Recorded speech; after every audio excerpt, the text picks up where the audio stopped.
And when my daughter was 11, not quite 12, and her two older brothers were in their teens, my wife and I made one of our several trips, and we took them with us, their first time.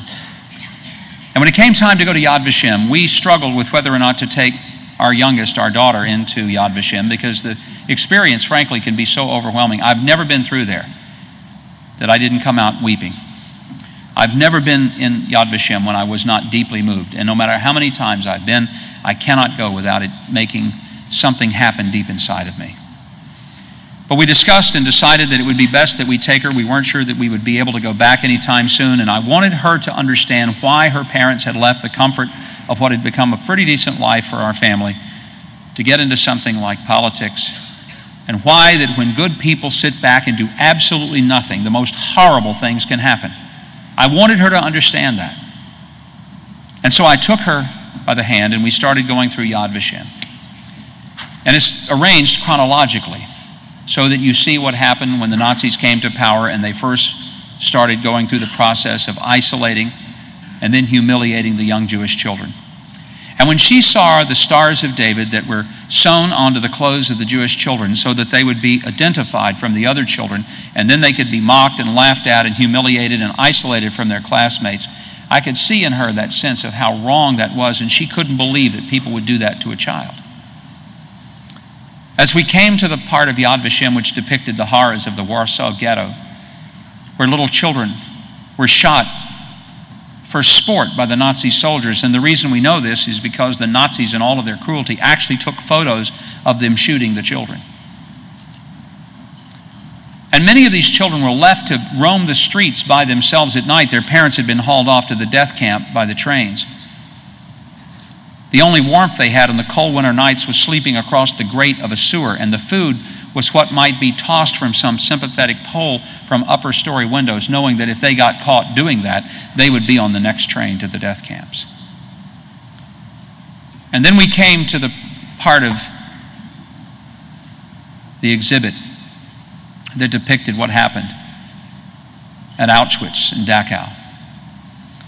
Thousands and thousands of human bodies, no longer capable of being taken care of in the crematoriums, buried in mass graves, stacked on trailers. There were so many bodies stacked on top of each other.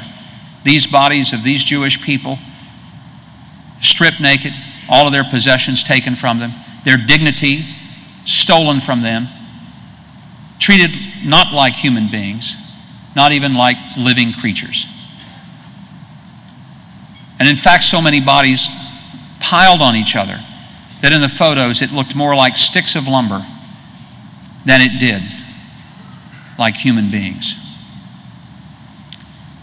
And through each part of that, my daughter just kept silent but grabbed my hand tighter and tighter.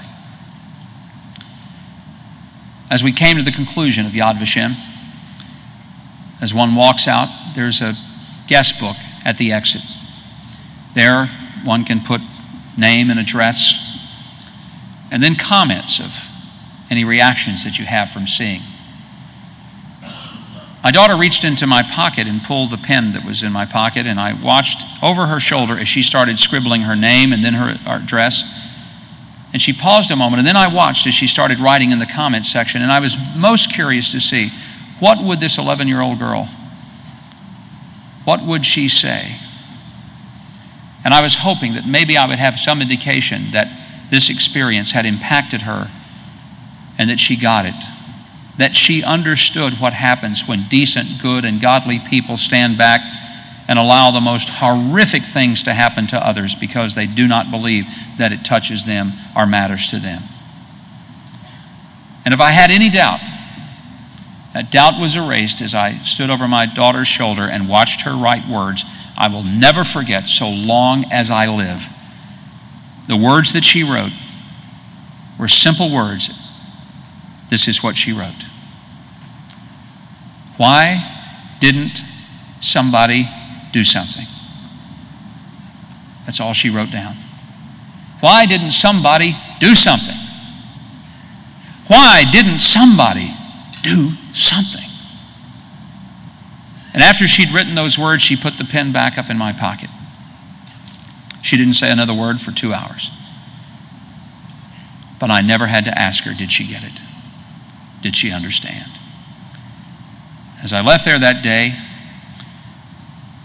I prayed, dear God, please don't ever let there be a time in the future of this nation when some father takes his daughter and has to go through a memorial dedicated to what once was a great nation called the United States, where depictions of what happened when decadence took over and the salt wasn't the salt anymore and the light wasn't the light anymore. And I pray that no father ever stands over the shoulder of his own daughter and after her witnessing the decline and the fall of a great nation, writes and sees her write these words, why didn't somebody do something? You see, I believe the reason that we're here is because we are the somebodies. And we're to do the something. And if we don't, who will? And if we don't act now, when will it happen? And will it be too late? May you leave this conference with this haunting question and pray that no one would ever ask of you or of me, why didn't somebody do something? God bless you.